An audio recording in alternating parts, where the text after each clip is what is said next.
right, hello once again. All non-viewers, hello. Uh, we are doing once again another Fist of the Ruby Phoenix. That is the name of the campaign that I am running. Yeah, and yeah. I don't know what else to say here. All right, so this time we've got from the Frozen Lens of the Linorm Kings in Avestan, Winter's Roar. And from the nation of Nelmaris in Arcadia, the Biting Roses. Once again, challenge of Blazing Frost. There will be deadly traps around the arena that serve mostly to make me regret my life decisions. So, ready, fight. So, the Biting Roses rolled absolute shit for initiative. Um, like impressively bad. Uh, so they're all of Winter's Roar are going first. So they are each going to delay until after Jespix Ramel, the halfling spellcaster, goes. He is going to cast haste, and I want to see if there's a spell effect for haste. 'Cause they're not nearly as many spell effects active in this particular combat, but still, there's not. I guess because it doesn't have a mechanical numbers effect. So he's going to cast haste on each of them, and then he is going to stride forward a little bit. And he is going to, in so doing, rise 10 feet into the air. That is his turn. Up next is Ernak Lostwind. He is going to begin to run up. 1, 2, 3, 4. 1, 2, 3, 4. And then with his last action, actually, hang on. I need to roll a counteract check for Jespix Ramel's True Seeing against the invisibility sphere that Biting Roses currently have running, to see whether or not they know that they're there even. Let's see. Um,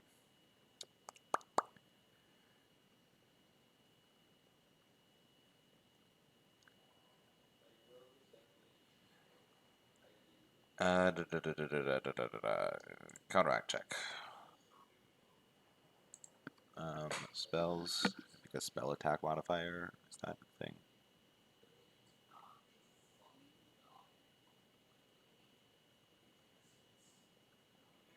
Um, Not that I can see. I'm just gonna do this. A 34 is a failure. However, True Seeing is a slightly higher spell than Invisibility Sphere, so it will still pierce through it.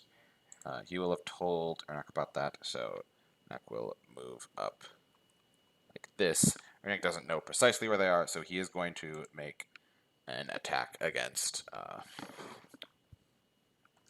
Grandfather Mantis. He's going to, that was his haste action, so to move, so he's going to sweep aside. So he's going to make an attack, targeting Grandfather Mantis.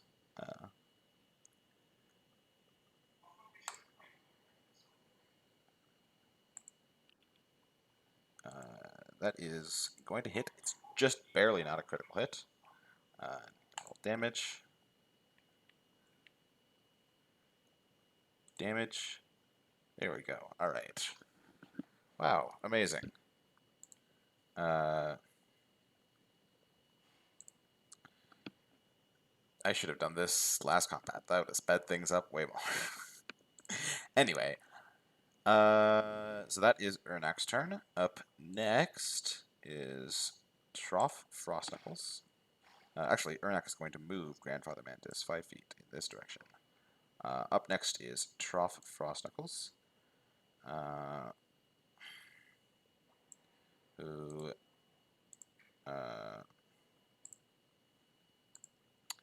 is going to move, as one does. Trough's going to move with his speed. 1, 2, 3, 4, 5, 6. 1, 2, 3, 4, 5. Up to here. It gives him 2 actions remaining. This one of them is hasted. At the beginning of the thing, he's also going to enter a stance. And then...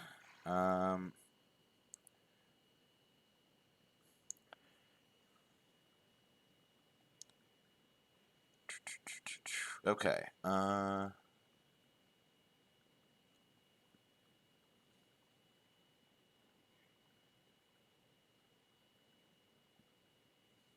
Yeah, so then he's going to Flurry of Blows.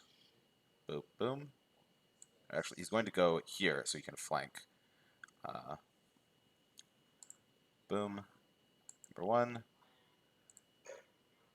is, in fact, a critical hit.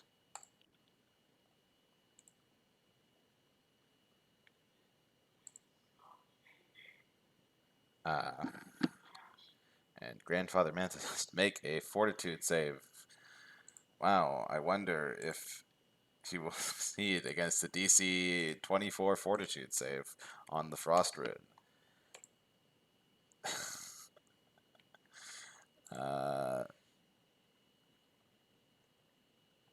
And then attack number 2 from Trough is going to be Fist. Is a hit. Damage.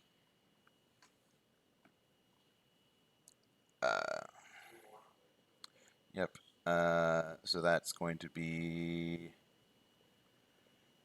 Yep. 25 points of damage. Nope. There we go. Damage. And then, with his last action,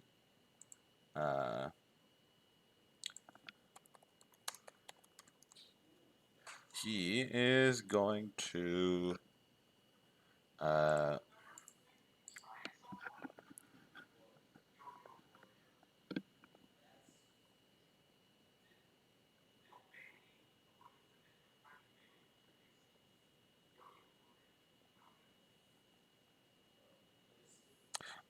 sorry.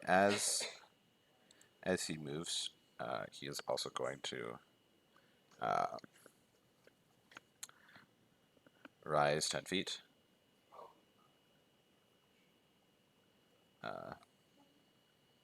Or rise 5 feet.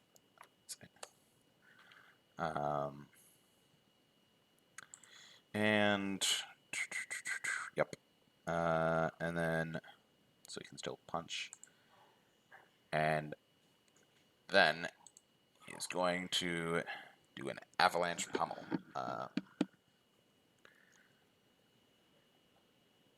Nice gold scout strike.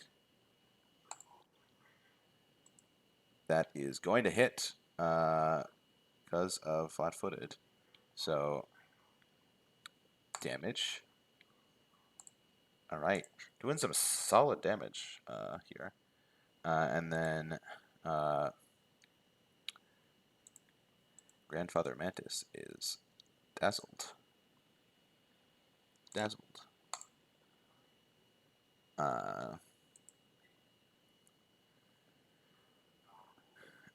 And that will be Trough's turn. Up next is Huldrin Skullsdottir. She is going to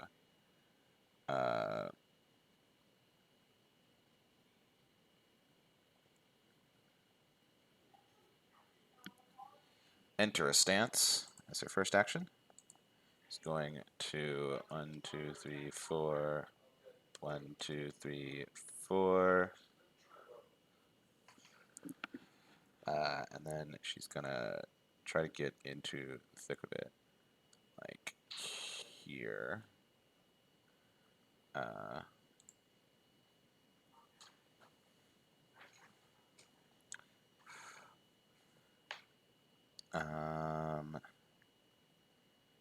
Yeah, that will be her turn. Up. Oh, sorry, I didn't move the initiative tracker. Up next is Antondo. Let's see here.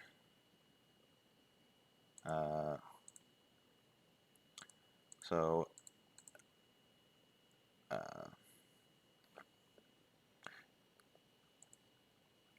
yeah, so they aren't technically precisely aware of this, so Antondo is free to act.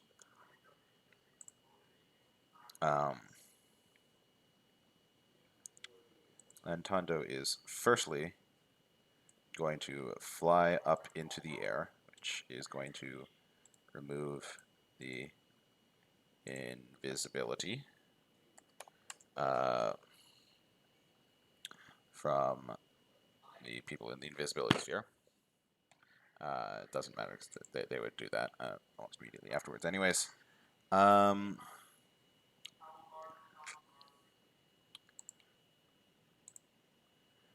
And let's see.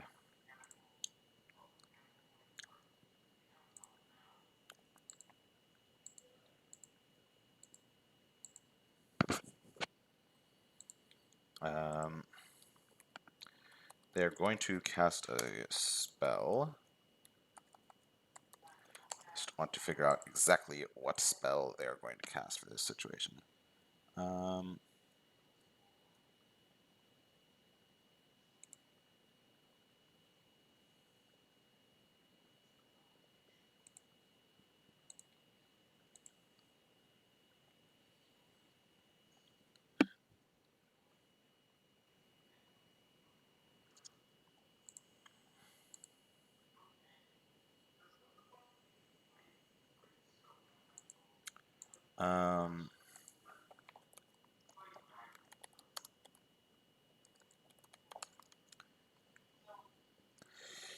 Yeah, so they did a scintillating pattern. How many people could they get? I don't believe they could quite get all of them.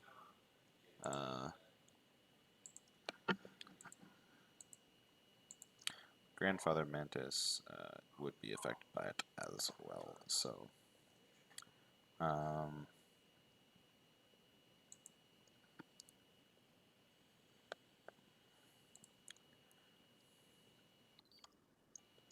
Hello! Thank you for the follow, Hydrodude RL. So, Lantondo is going to cast...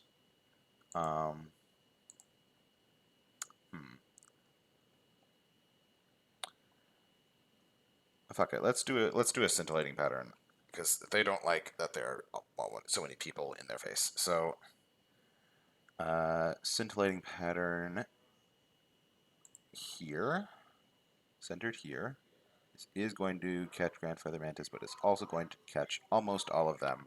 It's going to put a big fucking giant mess in between them and Jaspix Ramel. So yeah, that is what they're going to do.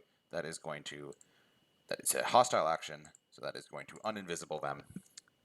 And then all 4 of these guys are gonna have to make saves, will saves, versus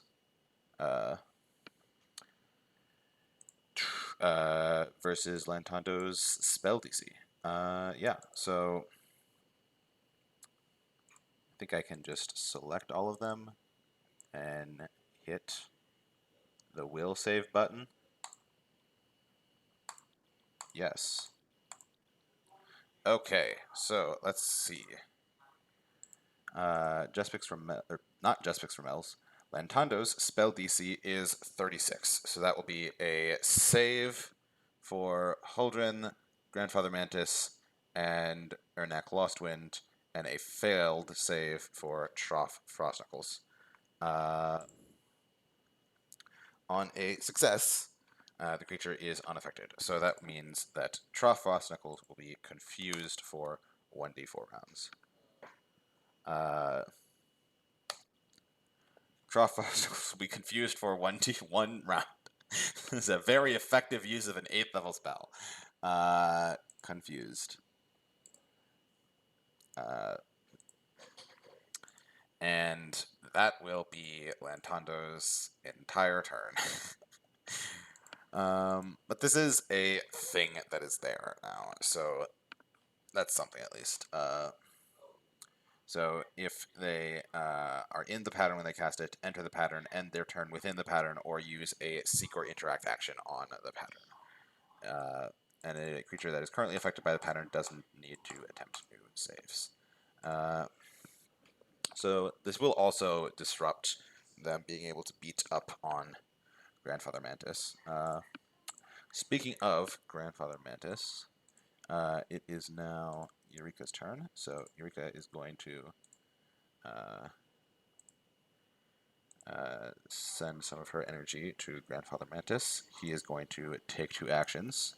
He is going to start by leaving the pattern. Yeah, so he's going to pounce. He is going to move to... Nope. Don't want to select everyone. I just want to select these people. This person specifically.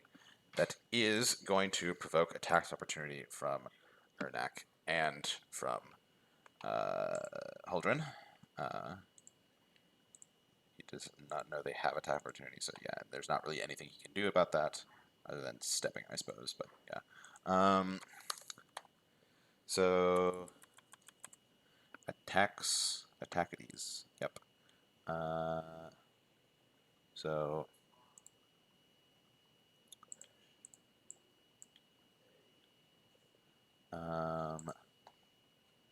yeah. So let's start with Ernak. Let's start with Huldrin because we have her, and she is going to do a shield bash. That's a critical hit. Okay, cool. 44 damage. Okay, nope. Wrong target. There we go. There we go. And yeah, she has improved knockdown, so she's actually going to knock down Grandfather Mantis. He is now prone. Prone. Where is the prone condition? Prone. Prone. There we go. Prone.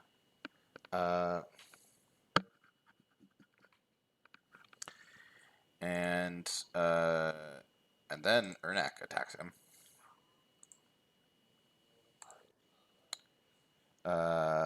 For a hit. For a lot of damage. Holy shit. Okay. Wow. Nope. Oh my god. We'll see how it goes. So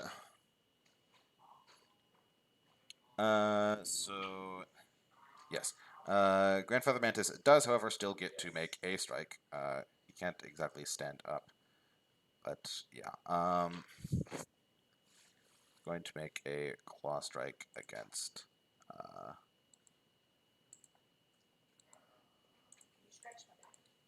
yeah. He is going to make a claw strike against her. Doing an attack. Nope, I need to target. Here we go. Targeting. And he's gonna do a smack.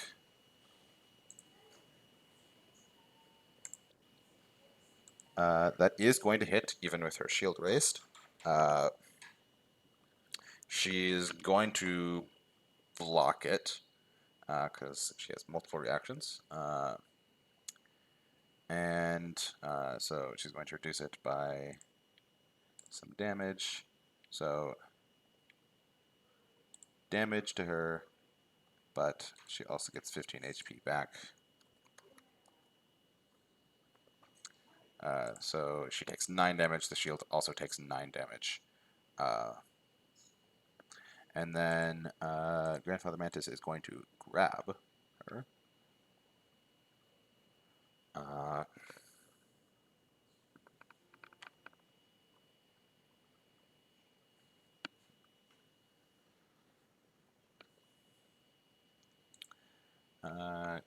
Grabbed. This allows Eureka to do her own thing. She is going to Mantis Ambush, hitting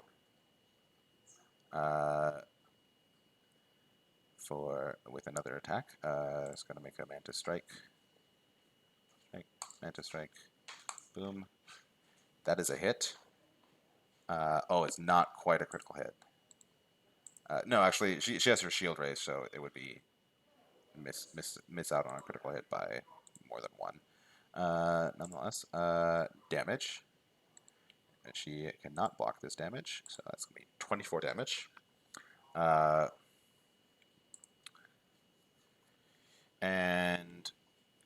So that was her reaction, and that was one of Grandfather Mantis' actions. Grandfather Mantis has one more action, so he could stand up, but that wouldn't move him out of the thing. He could attempt to crawl out.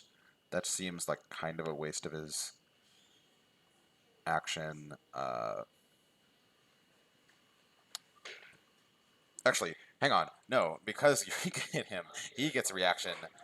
He gets to make a reaction attack, which is not affected by his multiple attack penalty, because this is technically an out-of-turn response.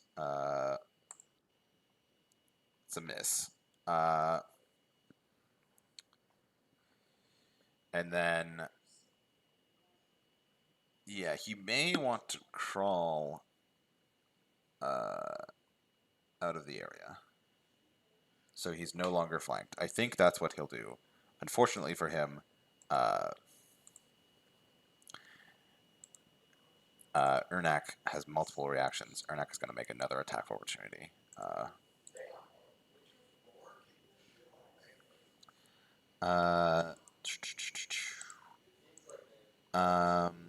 Yeah, that doesn't break the grab because he stayed within 5 feet.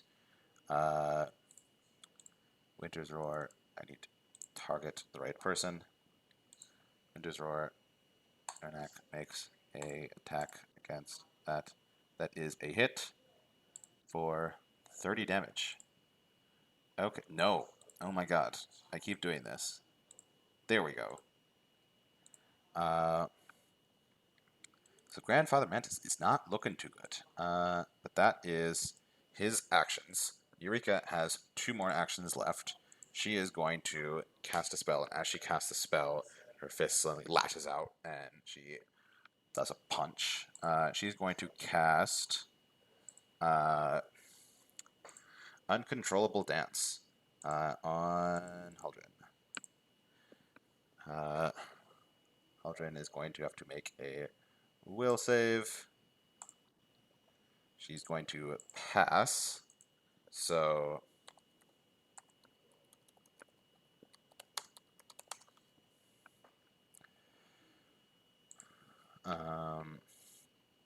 yeah, so Haldren is going to pass. So she does take partial effect, and then Eureka can also do a smack as part of her action. There is a free action when casting the spell. And technically speaking, she is not attacked yet this turn, even though there's already been like 5 attacks this turn. So she has full, no multiple attack penalty, and that is a hit. that's going to be 17 points of damage.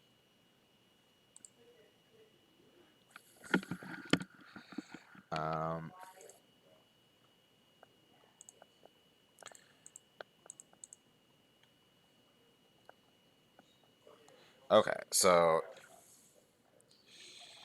Haldren must spend at least one action each turn dancing.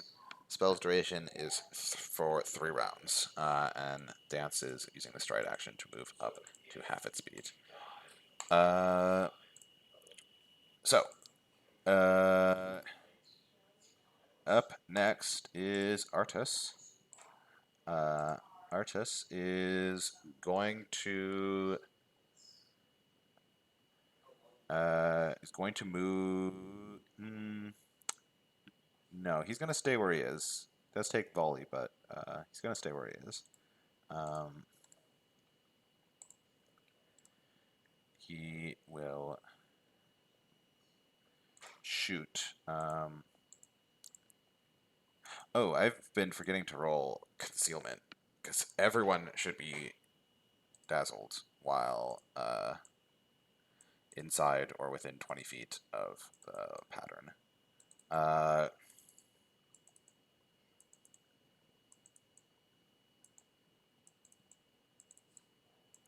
So, first up, dazzled for the attacks opportunity from Haldren. This should be Haldren. Whatever, I'm not going to bother with that.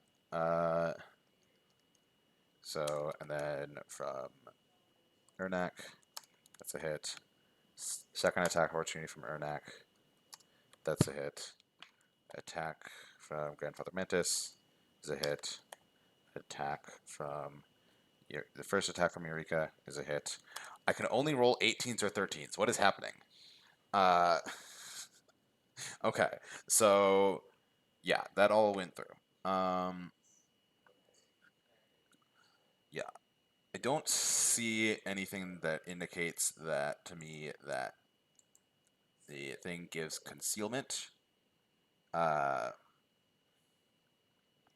So, yeah, Artus is going to target Jaspix for now with his bow.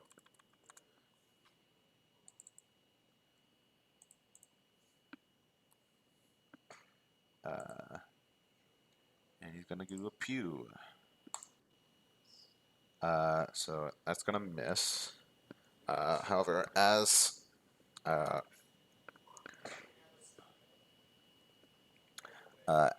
the arrow just barely whiffs by, it suddenly turns back around. I should say this is an arrow made seemingly of pure light,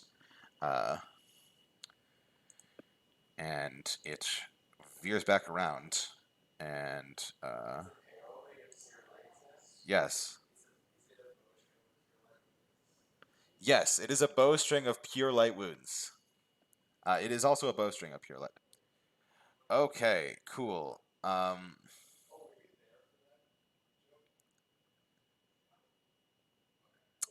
that just happened. Well, what can you do? Anyway, oh,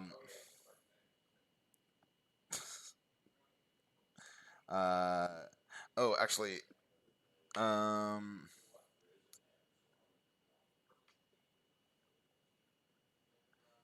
yeah, I don't see any reason why he wouldn't have moved back. Just give him the dazzled thing. So yeah, he'll have moved back.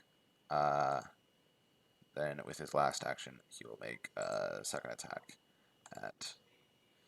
Wow, shit rolls out of Artus. Okay, jeez. That is his turn. Up next is the freezing floor tiles.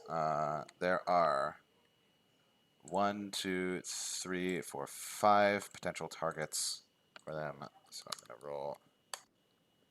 It's going to be Artus. Next one is going to be Eureka. What direction is it pointing?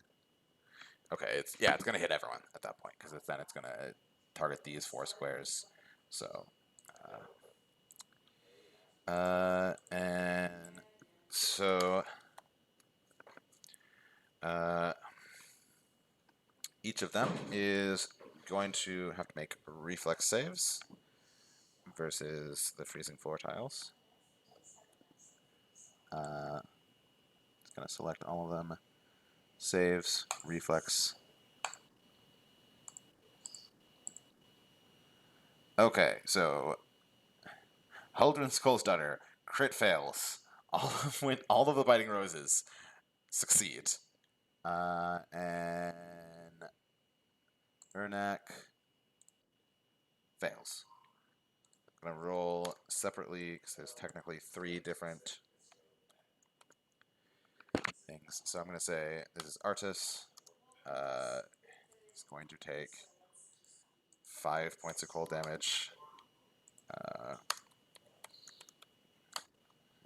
This is the one on Eureka. So Eldrin is going to take some amount of cold damage. She seems to be resistant to it. Eureka is going to take seemingly like none points of damage.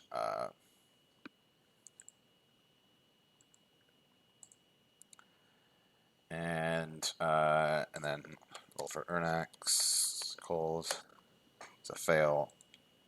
However, he seems to be resistant to it, so it doesn't take that much. However, not Ernak, Huldrin, crit failed, so she is going to be slowed 1. Which is going to counteract her haste. Speaking of, I should put quickened and slowed.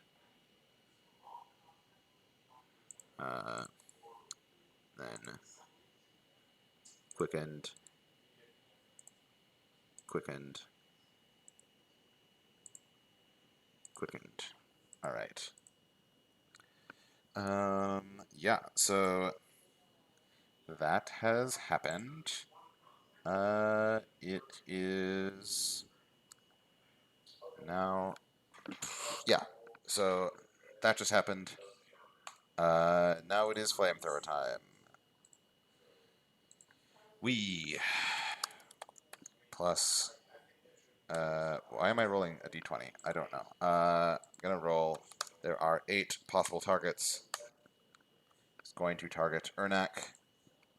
It's going to target him from this direction, so it is going to get, it's a 15-foot cone, so it's not going to quite hit Eureka. It is going to hit Lantondo. They are just low enough that it'll hit. And it'll hit Mantis, Eldrin, and Ernak. So, reflex saves for all of them. Reflex, 1, 2, 3. And reflex for Lantondo as well. Reflex, boop.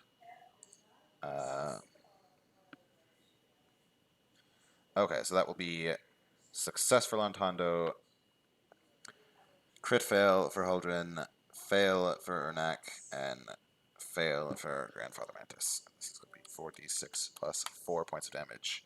21 points of damage. Okay, so Ernak and Huldrin do seem to be somewhat resistant to this.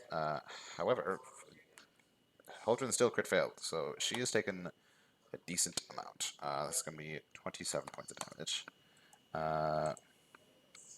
Grandfather Mantis failed, so he will take the full amount. Lantondo succeeded, so they will take half. That is there. Then it's going to move once again to a different target. It is going to move to Artis. There's no way that it hitting him will possibly affect anyone else. So, skills, saves, reflex save for Artis. Oh no. So 4d6 plus 4. It's going to be doubled. So 38 points of damage to Artis.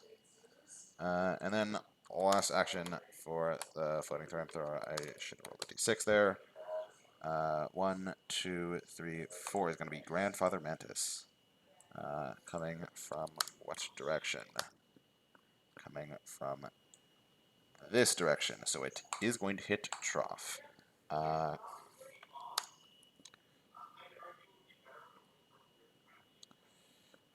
So reflex saves for the two of them. Grandfather Mantis passes flying colors. Frostknights does not. So he will take double damage here. 26 plus 4. 22 points of damage. It's going to be 29 points of damage with resistance. And take half. Grandfather Mantis still up. Unsure for how much how much longer though. Yikes. Okay. And then it is back to the to Winter's Roar.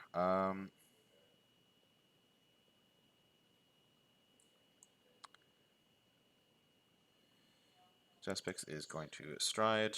1, 2, 3, 4, 5. What is his speed?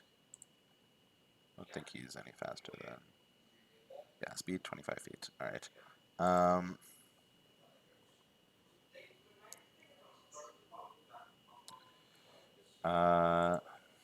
Yeah. The scintillating pattern is not obscure sight, but it is annoying. So he has a hasted action. So why the heck not? Let me see what spells has he got going on.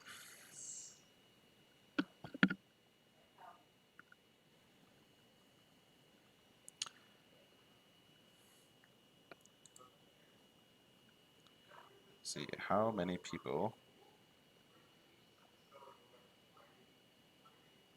could he get with that?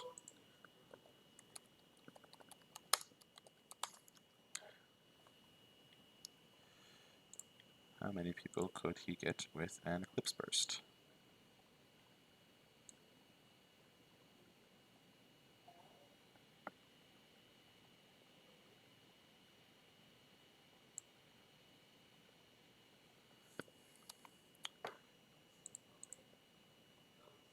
It's a 60-foot radius burst. Holy shit, that's big. Okay. Damn.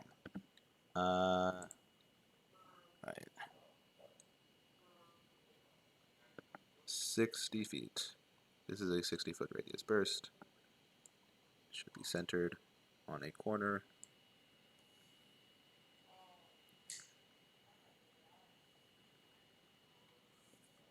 Okay, I think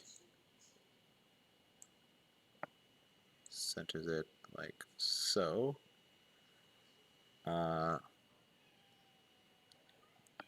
Will get Holdren. Centers it like that. Does that get Holdren? Oh no, I made another shit.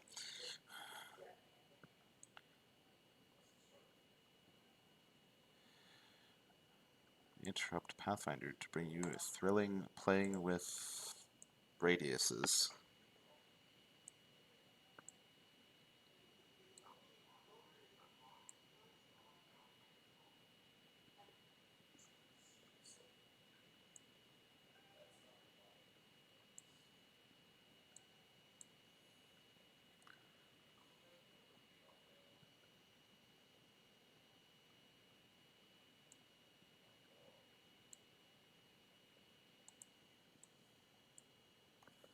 Go away. You could do this to get everyone, but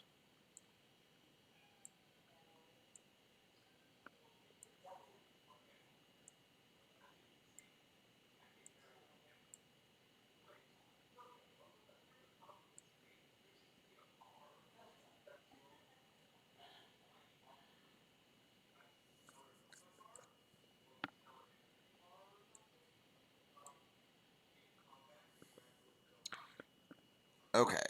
I think I can arrange it just so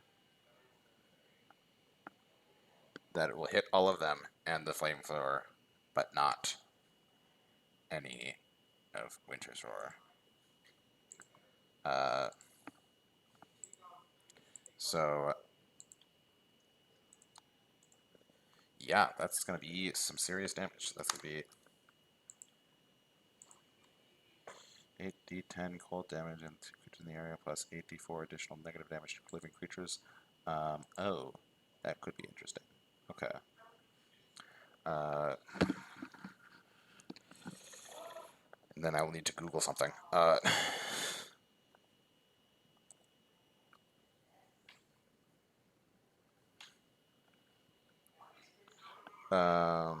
Yeah.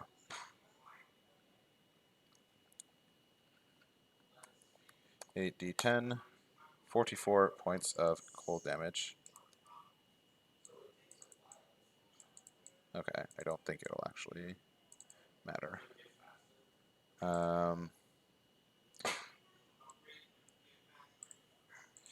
Actually, I do need to Google whether weirwoods are living creatures. But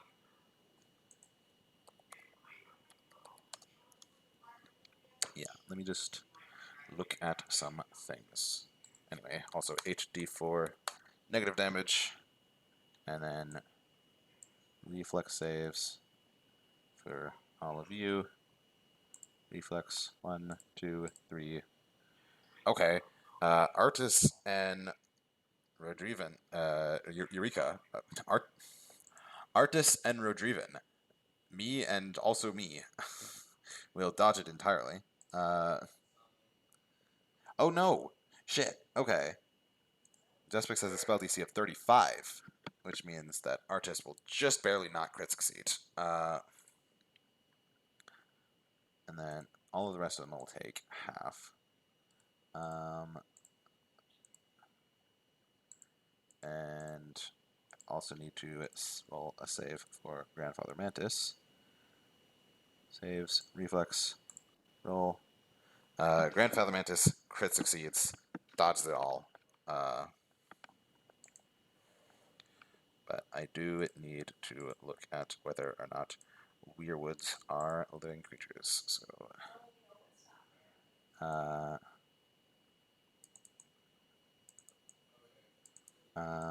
yeah, nobody crit failed, so nobody is blinded permanently or anything like that.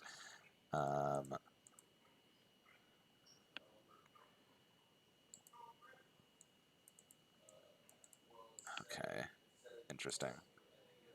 Yeah, I don't think that'll do. Okay. Yeah, all right.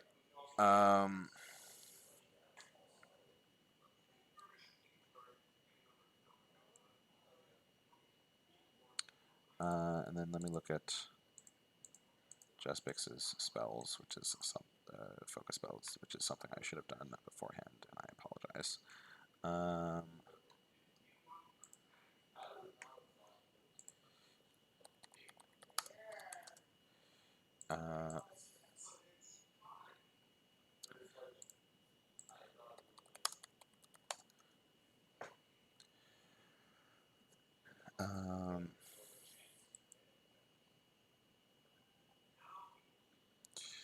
Yeah, that will be yeah, half damage to Artis and Lantondo because they succeeded on the save. So half damage is half and half and half and half.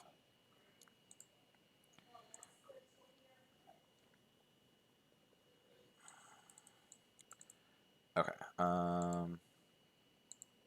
Yeah, because weirwoods, as far as I can tell, are living creatures despite being constructs.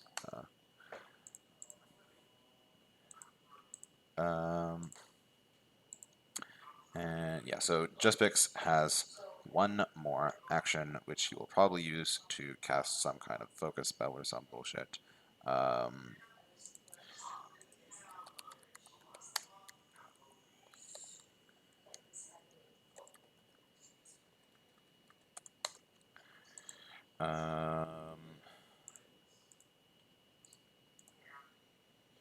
That said, I don't think anybody is exactly in range. Does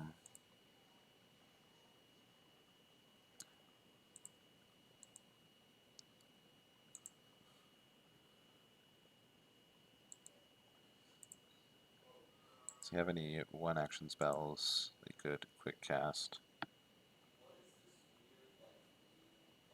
Otherwise, he could continue to move, but that seems kind of a waste. He could cast that on.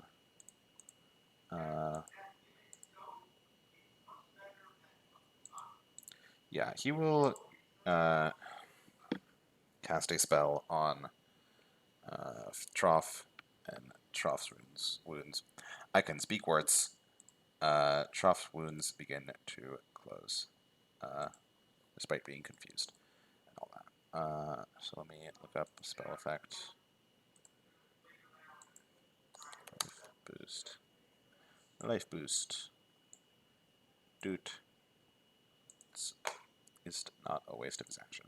And that will be his turn. Up next is Ernak.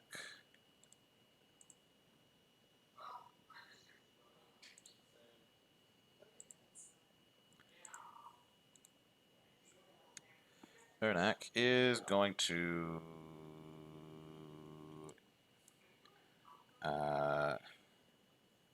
leave the... Oh, I can get rid of this fucking Eclipse Burst. It's not a permanent effect. Ernak is going to leave the thing. He's going to move around to flank. Lantondo is in the air.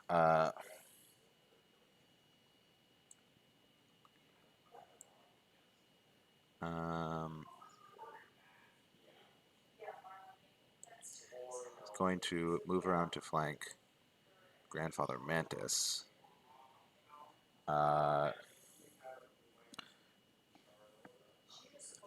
And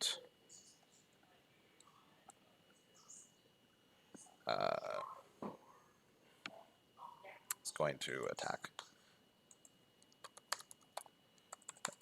Why am I rolling 1d20? I can do an attack the normal way. Yep, that will hit.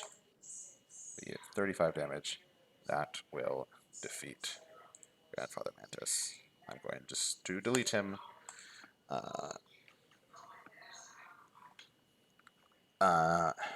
Then, so that was his hasted action. His next action, he is going to yeet his axe up at Lantondo.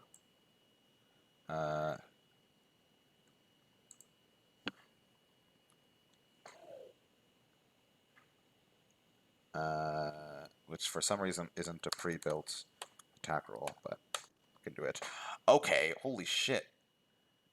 That's going to be a critical hit.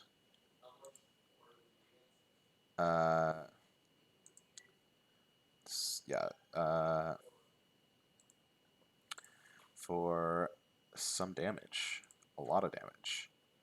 And Lantondo descends to the ground.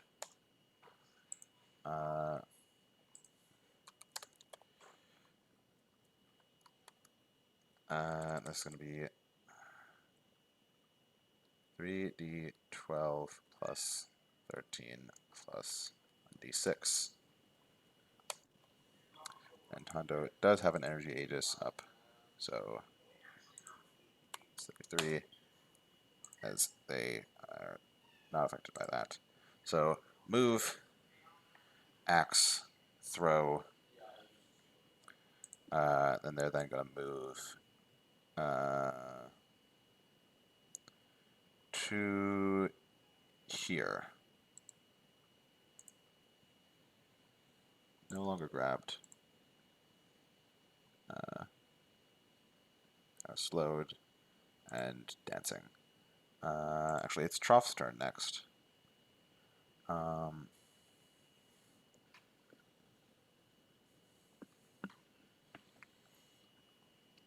Trough is confused.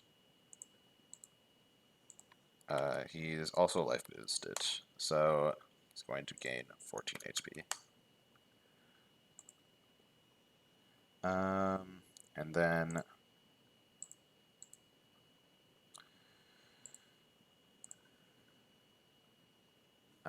Trough doesn't. Targets are determined randomly.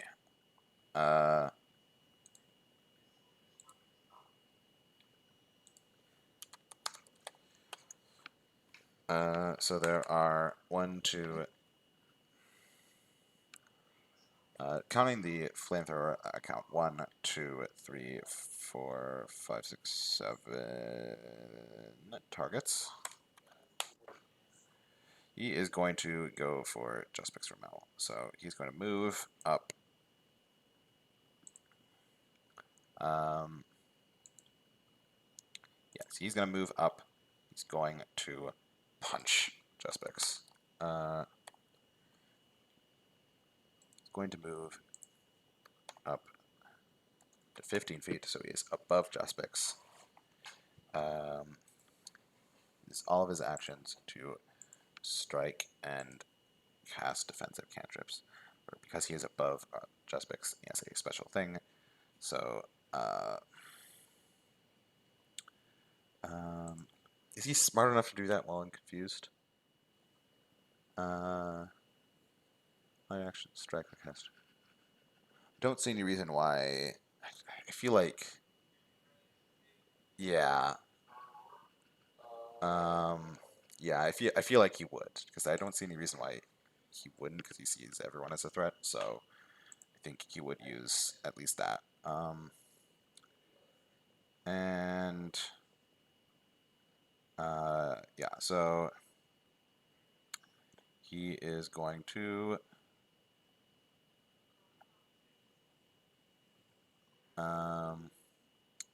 yeah, he all his actions are to strike, so he can't flurry of blows. He's just going to strike 1, 2, 3 times. Fist. Can he do non-fist attacks? I think he can. Yeah, so he will do icicle gouges then.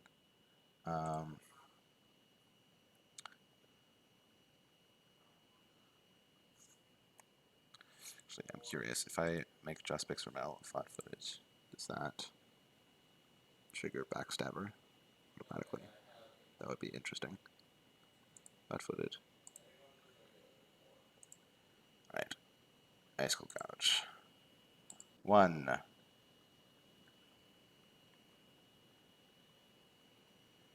2. 3.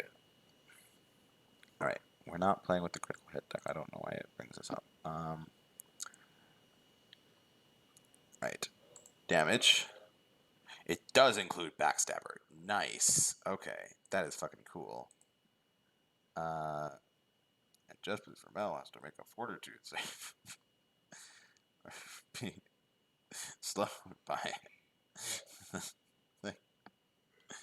saves. Fortitude. Boom. Crit succeeds. Wow, who could have anticipated this? And alright, critical damage. 56. Okay. Damn.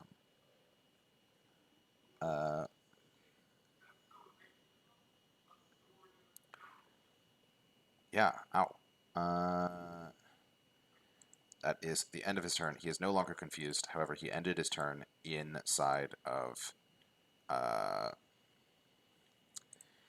the thing, so he is going to have to make another fucking will save.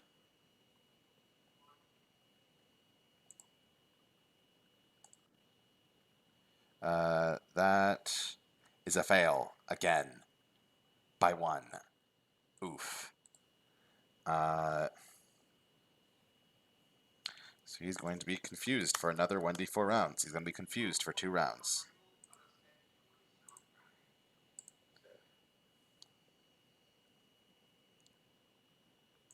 Okay, that is his turn. It is Huldren's turn next. She is slowed 1 and dancing. So she dances out of the thing.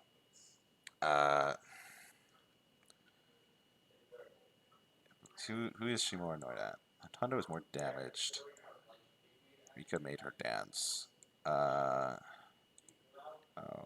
she.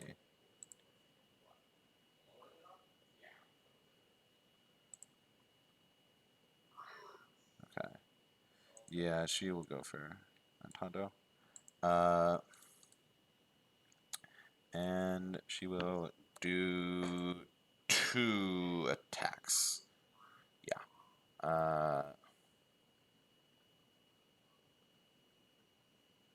Nope, this is her attacking Montando. Oh, I keep forgetting about fucking Dazzled. Holy shit. Okay. That is for Ernak's first thing. Ernak's second thing. Both of Ernak's things went through. For Troff's first attack, went through. For Troff's second attack, also went through. Now I roll so many fucking 20s.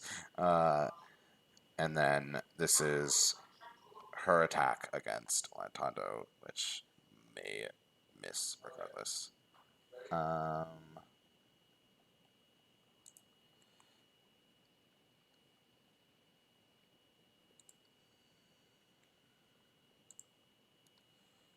And attack. Hit for damage.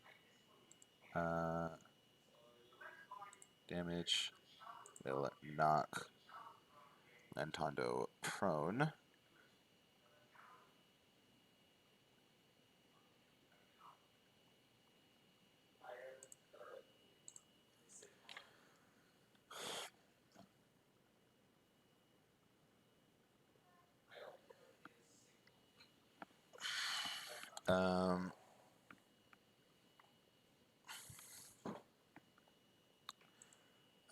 Yeah, and then second action is going to follow it up with Trident.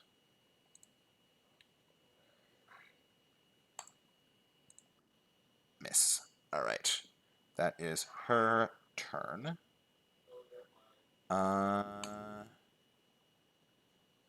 next is Lantondo. So they have fly. I feel like they can essentially like step out of the way. No, they won't be able to rise up, but they just kind of like slide out of the way. That's the thing.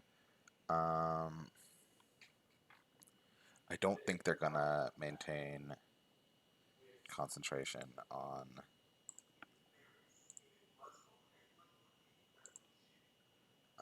that because it's not likely to continue to have much of an effect.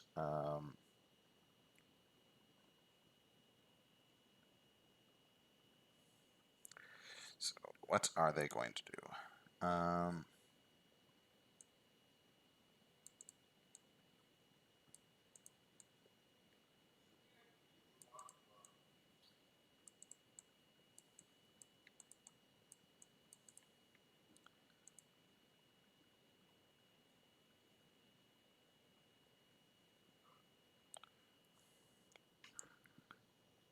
They could teleport people around. That might not be a terrible idea. Oh shit. They should have shadow siphoned the thing. Shadow siphoned Jespix Ramel's Shadow Blast or Eclipse Burst.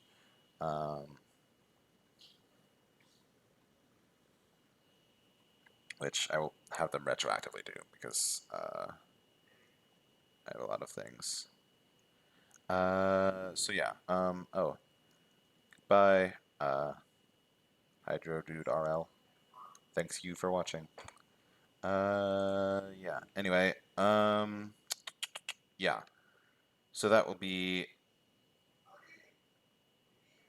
yeah. No, right. So counteract check. 37 beats Justpix's spell DC, so that does successfully counteract the Eclipse Burst. However, because of Shadow, the way Shadow Siphon works, it just means it does half damage.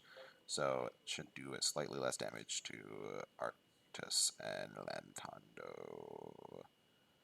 I just need to find where the damage rolls were, though. 44 and 17. So I'm going to give Lantando and Arctis 11 hit points back from the cold, and it actually should have been 21 and then, or 22, and then halved to 11, and then 17 halved to 8, halved to 4. So I'll give them 4 hit points back.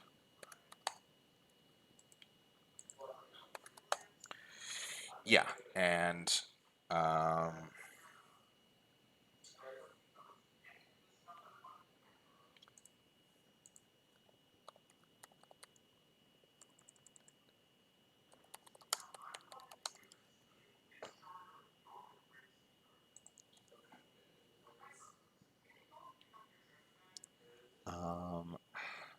I remember Synaptic Pulse being a bad spell, but how bad is it? Because it might be just the thing. Trash. Okay. God, why is the spell so bad? Synaptic Pulse. No, it's on the occult spell list. It's incapacitation. On a. Yeah. Okay. Uh. Yeah.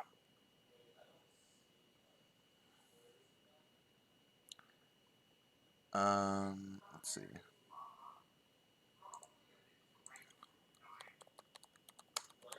How many actions does duplicate fill?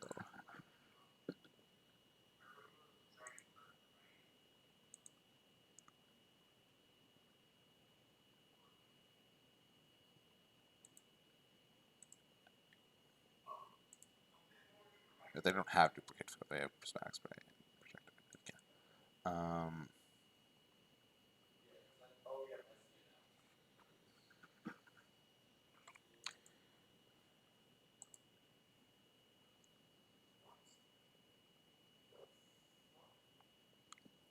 It's a 3-action spell, so they can't cast it.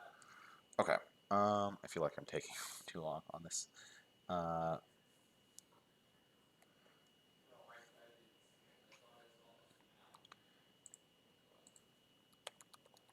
Well, confusion seemed to be pretty effective. They could cast confusion on a person.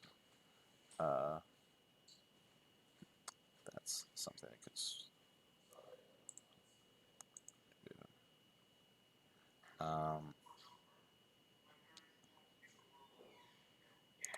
Yeah, sure. Let's do confusion. And we'll target.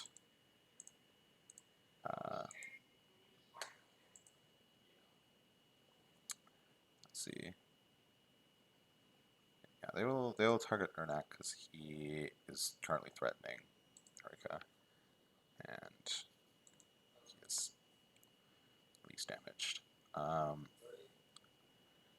Let's make a will save. Will save. Bail. Yeah, it's just barely not a crit fail. So he is confused, not invisible, confused.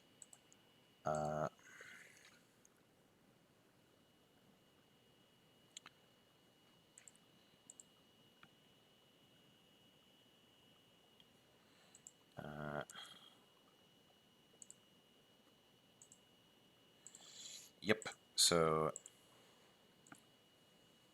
yeah. So that happened. That was Lantando's turn. Eureka is up next.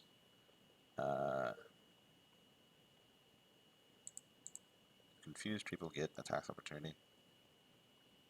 No, can't use reactions. So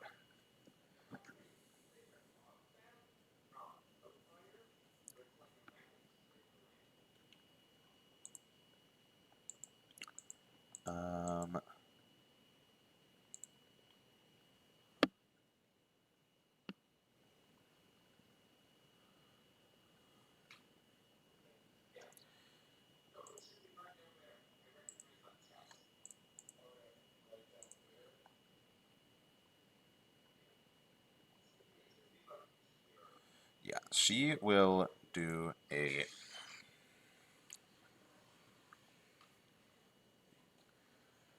uh,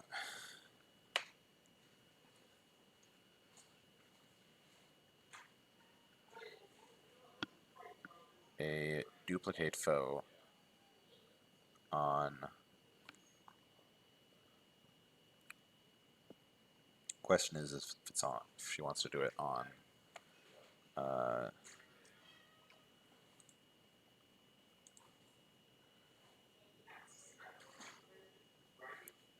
Ernak or so normal damage automatically ends. Sustain the spell. AC save attack modifier. Reset HP. Next target special abilities.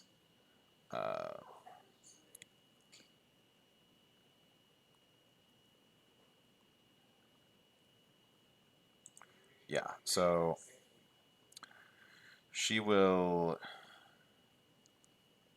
duplicate on Ernak because he seems to have the better at killing. He's gonna make a Fortitude save. Fail. All right, so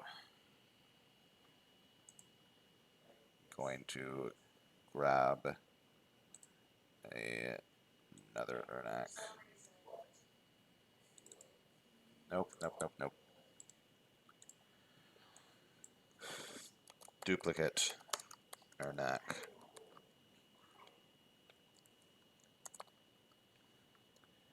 Duplicate Ernak is, yeah, acts as described. It is going to appear in an unoccupied space adjacent to the target. She's going to choose here and then have duplicate Ernak attack.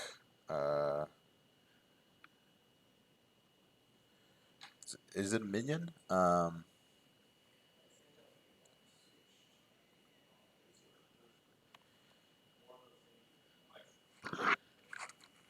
Gains the minion trait, can only stride and strike. Okay, so it's going to target. She is no longer slowed. I'll remove that. Is attacking Holdren. Attack number 1. Critical hit. Damn. No, it's not. She has her shield raised. Is there a way to... Can I just adjust her AC? Because her shield is permanently raised. Yeah, I'm just gonna do that.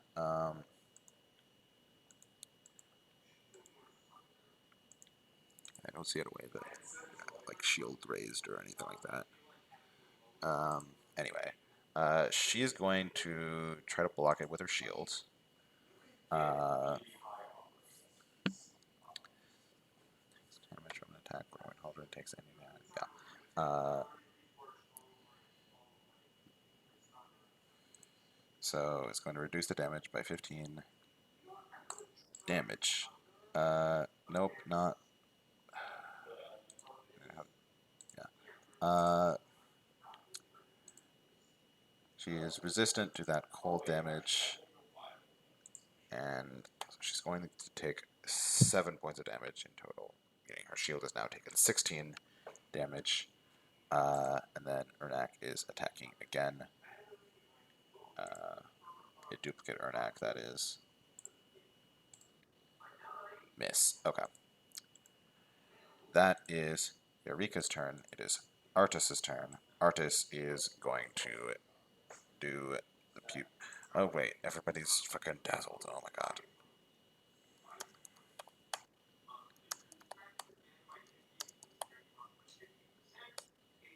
Okay. Oh wait, yeah, never mind. Our next thing missed. Anyway, oh yeah, I suppose technically the confusion is DC 5 flat checks. That's a pass.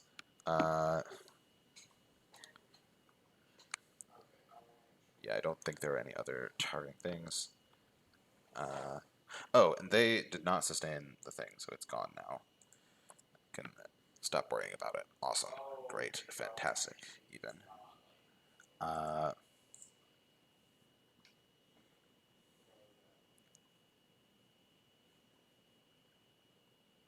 Artis is going to do the pew pew at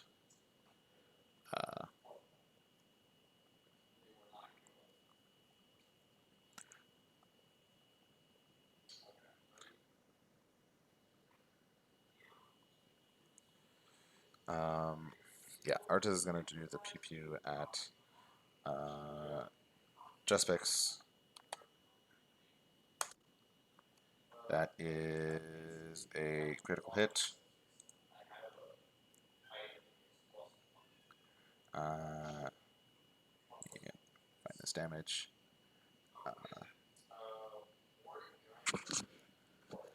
Okay, cool. So, he has fucking damage, critical damage. Boom, 61 damage. Okay. Damage. All right. There it is. His second attack. Miss. It's going to veer it, and it's going to try again, and is going to critically hit again. Okay. 54 damage. Ow. Nope.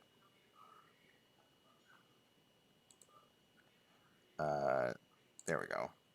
Damage. And sure. Fuck it. Let's fucking try one more time. He has a non-zero chance to miss by one. Oof. Oh, he shouldn't be flat-footed. Fuck.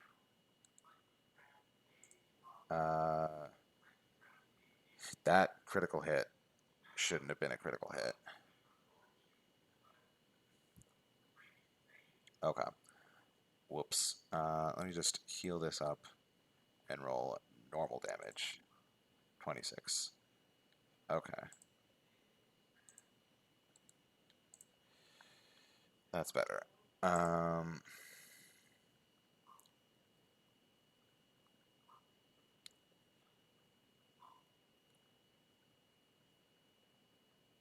Yeah. So that will be his turn. Up next are the freezing floor tiles.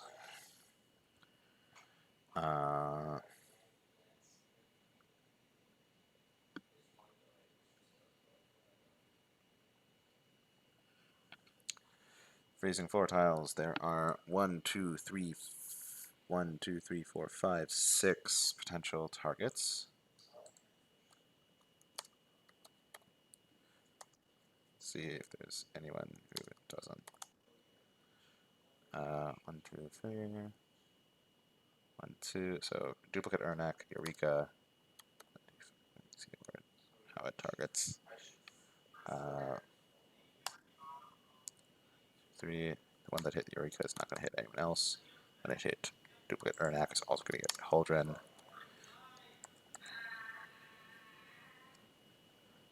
2, 3. Lantondo, which is not going to hit anything else that's not already hit.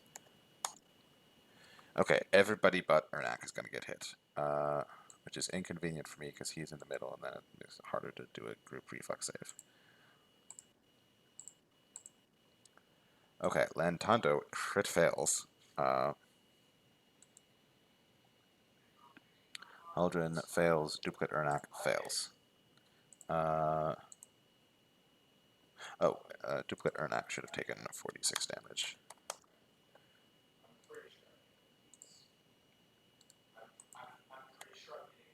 Oh, and he only has 70 HP. So, because of the way it works, so 14 damage. Ernak.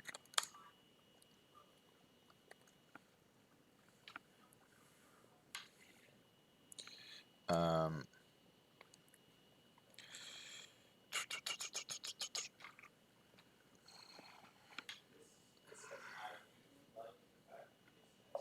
um,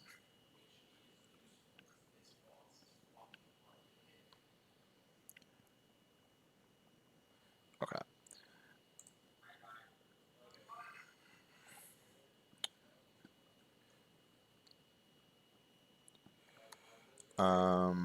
Yeah. All right. So duplicate Ernak takes 14 damage. Ernak failed the save. Eureka and Artis have to make saves as well. Roll. Roll. Okay, both fail. Neither crit fail. Tondo crit failed. Okay. Tondo will be the slowed one.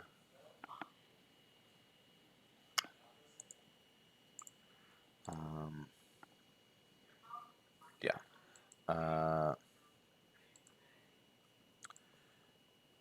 Okay, so 3d6 plus 3. Okay, so that would be 12 damage to Ernak. Doesn't have any. Yeah.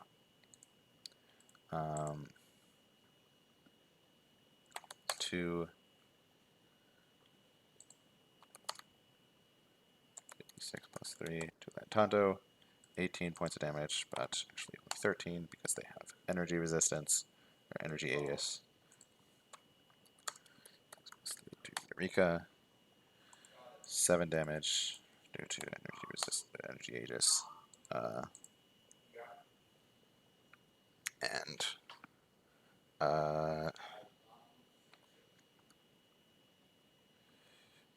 rolling damage for Artis.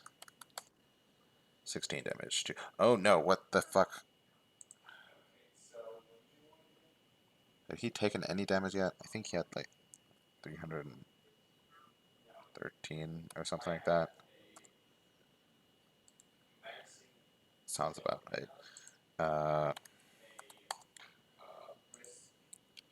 Okay, and that is the frost. Next up is the flamethrower. There are 1, 2, 3. There are 8 possible targets. It's going to choose Trough Frost. From this direction. So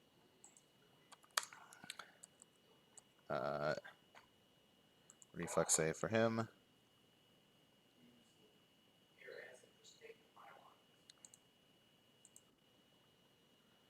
It's going to fail. 4d6 plus 4 damage. 24 points of damage. He has resistance to it though. 9. This is a thing that. Oh. Huh. Huh.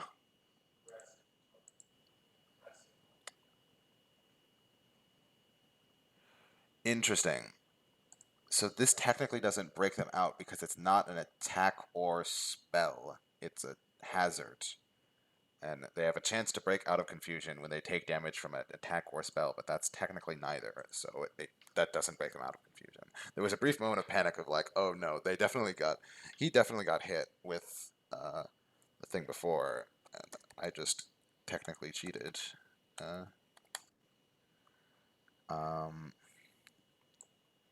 All Alright, next up it's going to target Eureka.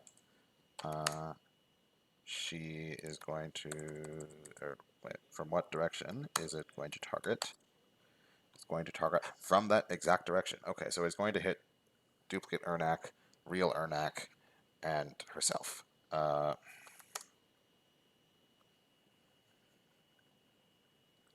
Duplicate Ernak might be killed by traps before he has a chance to do much. That would be sad. Honestly, right now, probably Winter's Roar is winning. Yeah, I mean, they dropped one of the things. They haven't made a whole lot of progress on anyone else, but yeah. Anyway, no. Reflex saves for all of them. Roll. Ooh. Okay. 17 damage. So 34 damage. So 29 damage to Eureka. 2 damage to Ernak. 17 damage to Duplicate Ernak. Alright, and then last target is Juspix from this direction, so it's only going to target him. He's going to make a reflex save. Saves, reflex, doot. He's going to actually succeed, holy shit.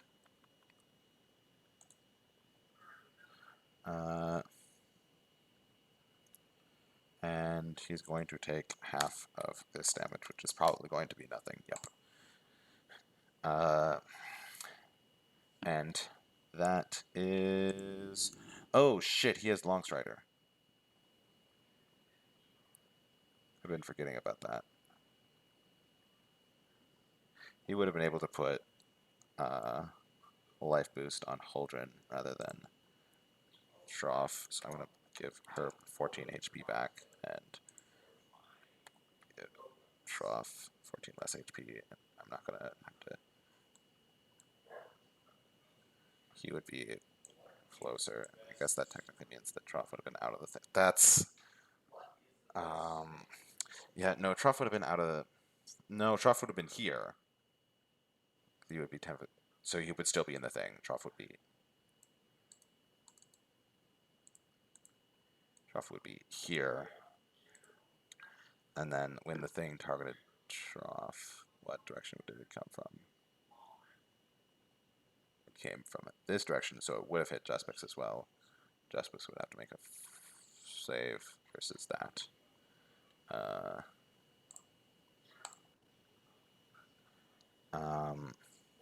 He passes and takes nothing.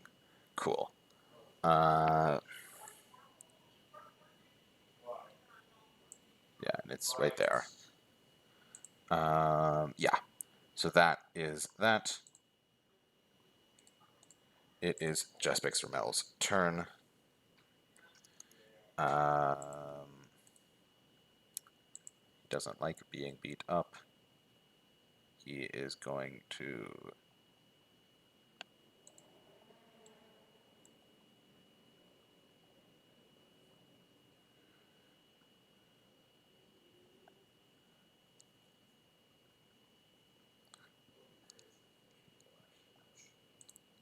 yeah.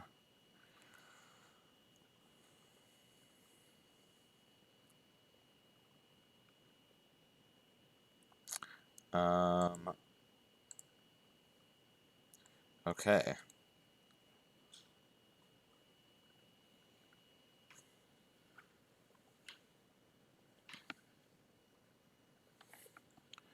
Okay, yeah, so he is going to fly to here. He's going to do a cone.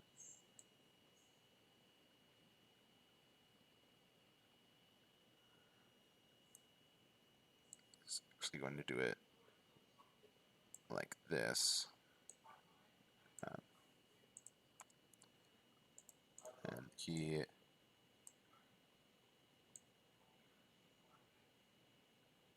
was here. He can totally get there. He will have to fly down a little bit, I think, to actually. No, he can get everyone.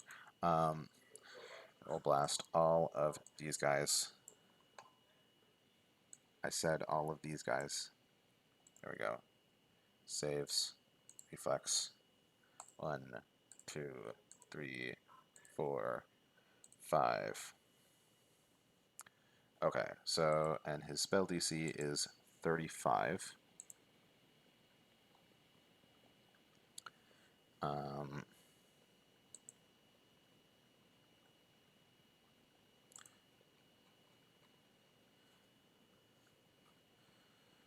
Spell DC is 35, so it'll be a fail from Eureka, a success from Duplicate Ernak, a fail from Ernak Lost Wind, a success from Artis, and a success from Lantondo.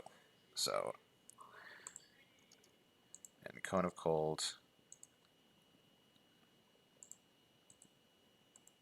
Oh, actually, first he is going to cast Elemental Betrayal on Lantondo. That's who they're targeting, it seems like. And yeah,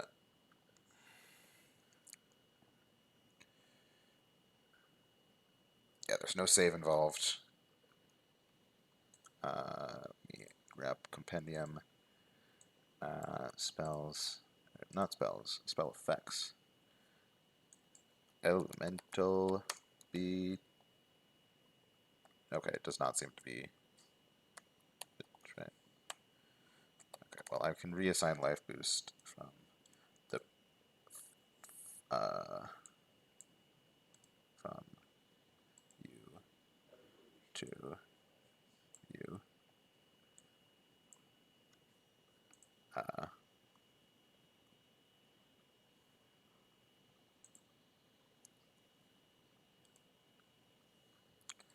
And then Cone of Cold.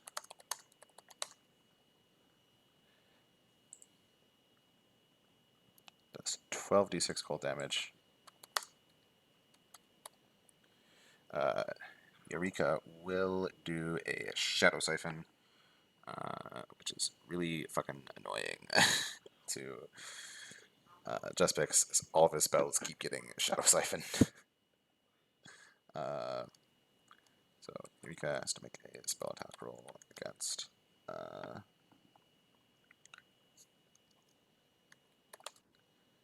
Actually fails, but effective spell level 7 for this purpose, and Cone of Cold is spell level 5, so that still reduces it by half.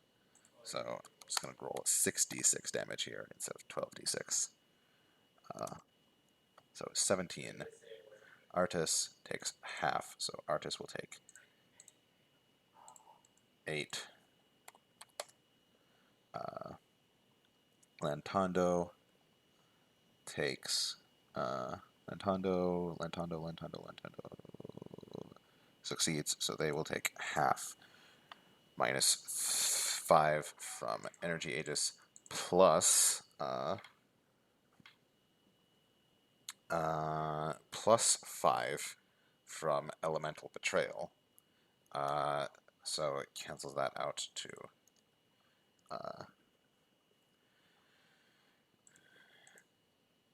nothing.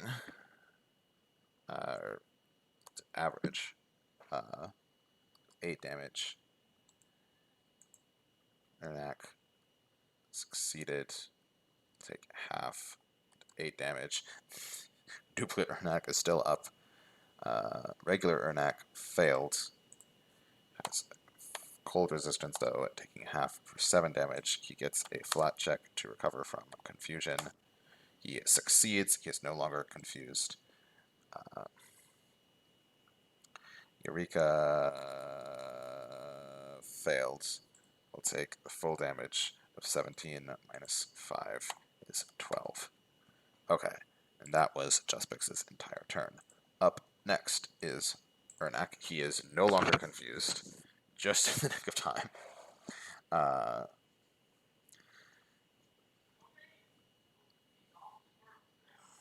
and he is going to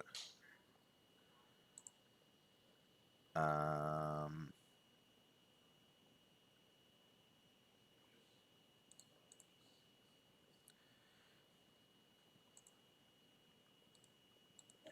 he is going to start by attacking Eureka.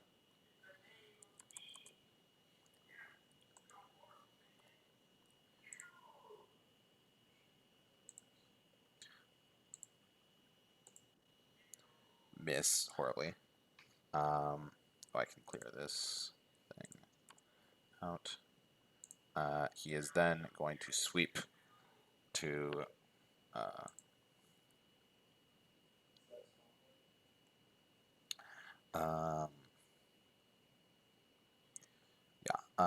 he is then going to sweep to duplicate Ernak.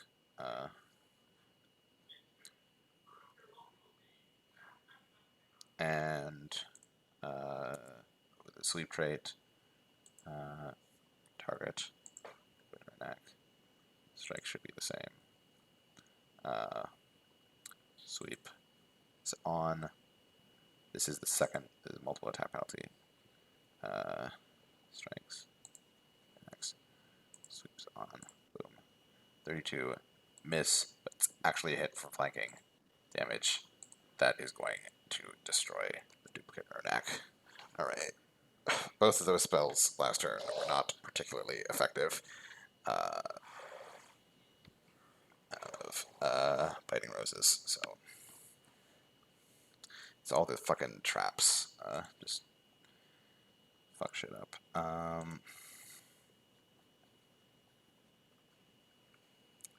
And then, yeah, so that was 2 actions from Ernak. Ernak is then going to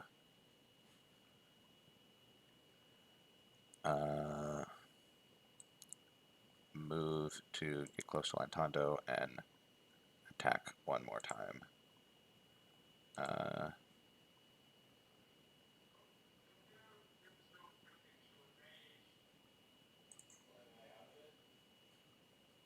Adding sweep.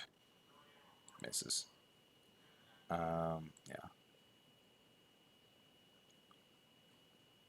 Actually, no, I forgot about this thing. He will attempt to brutally disarm, which means he does an athletics check. -10 circumstance. I think it's untyped actually. -10 from multiple attack penalty, and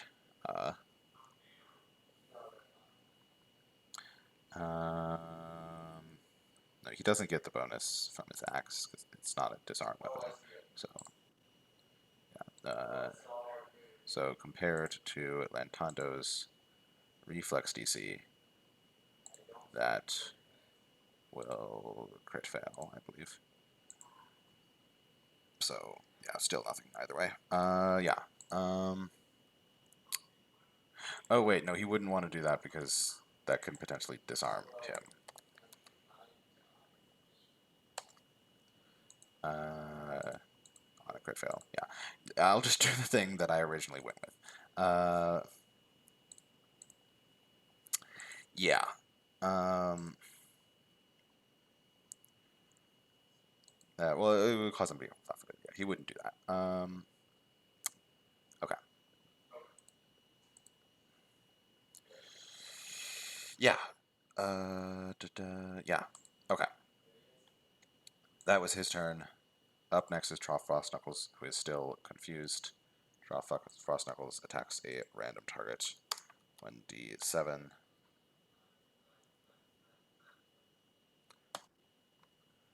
One, two, three, four, five. He attacks Lantondo.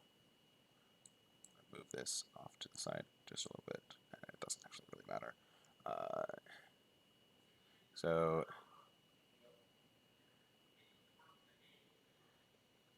he needs to go. This is 30 feet. He has a speed of 30 feet. So this is going to take him 2 actions to do. He's technically flanking. Lantando was already flat-footed, and then he's going to make 2 attacks against Lantando. Oh, Lantando is already prone. Okay, lol.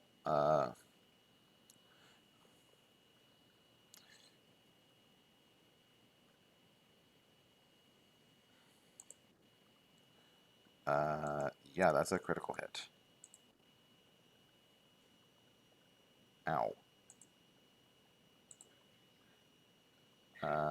So it's going to be +5, because they do have energy resistance. And Lantando has to make a fortitude save, or be slowed 1 for 1. Oh no, they roll a 2, and they still passed.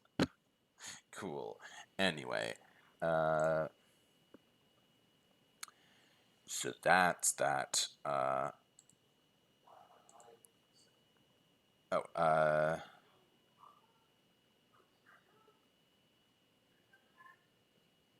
Why is the backstabber not included in? Oh, okay. There should be additional 2 damage then. Okay, and then second attack, Icicle Gouge, boop. Hit, damage.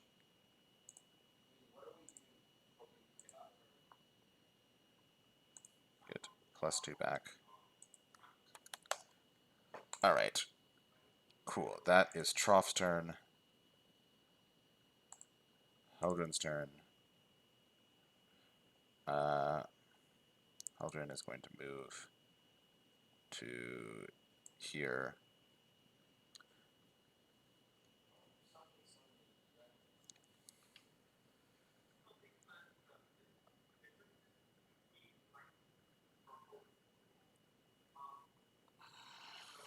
Yeah.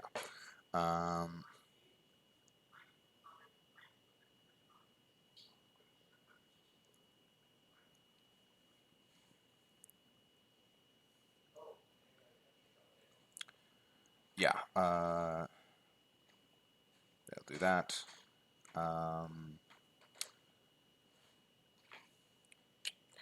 Right. Yeah, and then that was a move.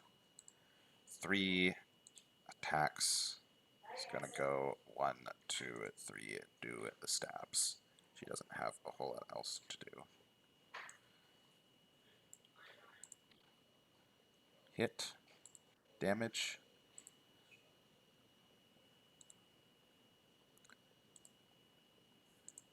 +1, +1.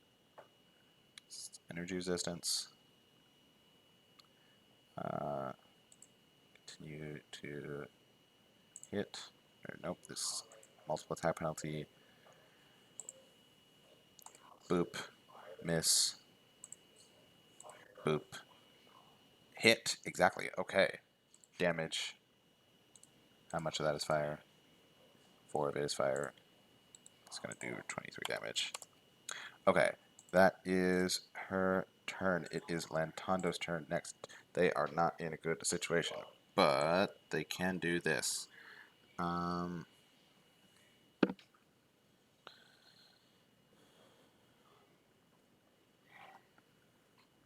They're going to do another funny little whatchamacallit. Do they want to do this or prismatic spray? Yeah, so they're stepping a little bit to the side. Oh, they're slowed 1. Fuck. Okay. Yeah, they might just fly away, honestly.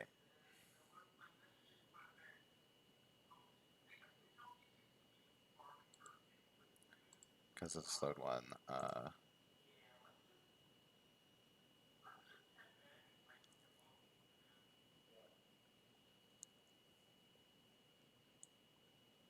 Could do a thing and provoke a tax opportunity from everyone. And probably get that thing disrupted.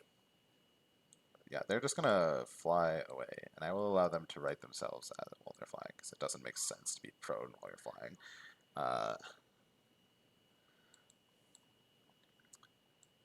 They're just gonna fly back and up.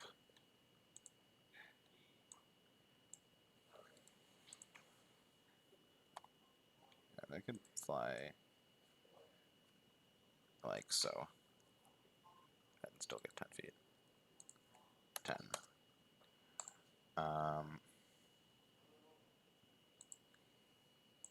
Hang on 1 second, I'm checking one thing.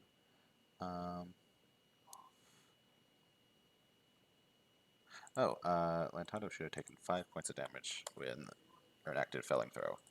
Anyway, so that was that. That it is now Eureka's turn. Eureka is going to do the thing that I was talking about. And she is going to hit this whole area with, including herself, with a scintillating pattern. I don't know if she is susceptible to her own scintillating pattern. Let's first see what the area is looking like.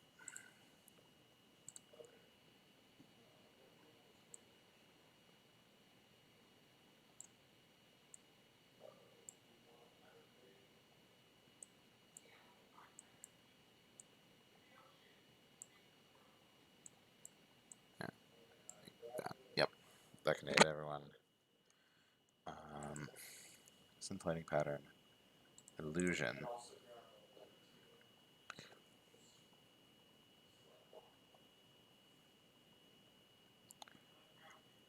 I mean, she could also move, which she probably will.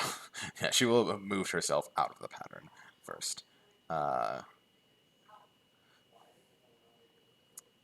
can solve my own question that way.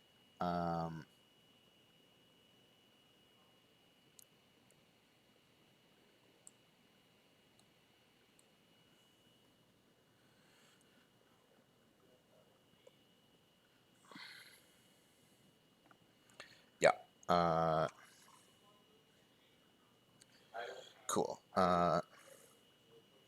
And then all 4 of these people are gonna have to make will saves versus the pattern. Saves. Will. 1, 2, 3, 4.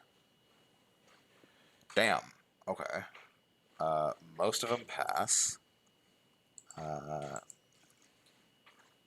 Funnily enough, Justix Ramel, the person with the best will save modifier. Actually, no. Huldren has a better will save modifier. Okay. Succeeds. So.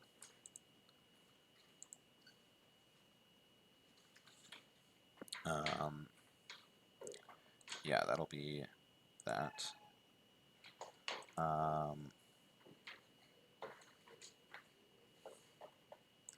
So he is going to be confused. Confused.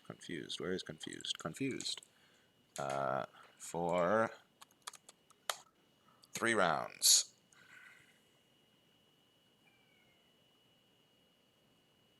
Oh, on Huldren's turn, she should have regained 14 more HP because she has life boost. And that is Eureka's turn. She moved and did that. Okay, there are now 4 people on the. No, it's Artus Regiven's turn first before the Freezing Floor tiles. Artus Regiven is going to not shoot Justix because he's confused.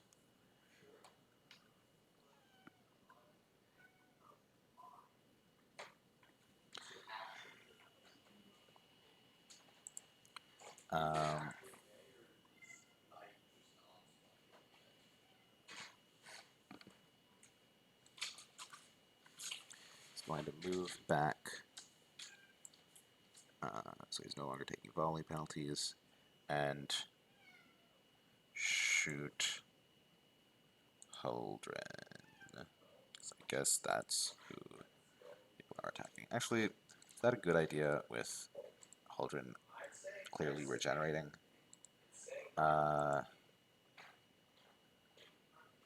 Yeah, Ernak clearly does the most damage. I think he's gonna shoot Ernak. Ernak also doesn't have a shield. So number 1.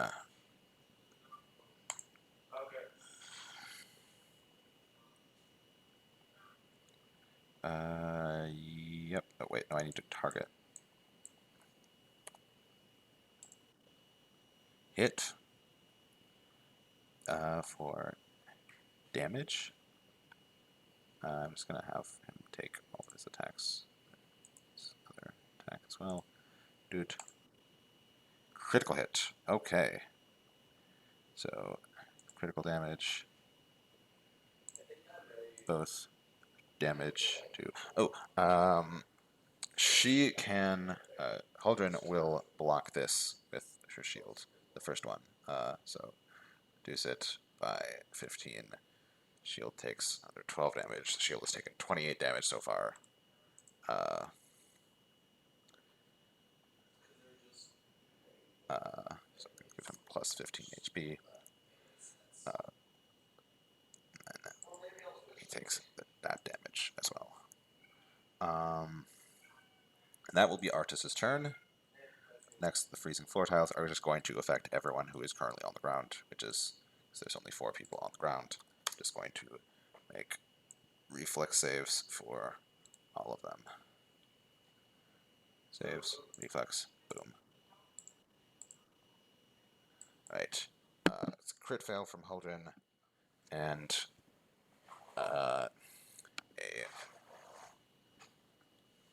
so Haldren will be slowed 1,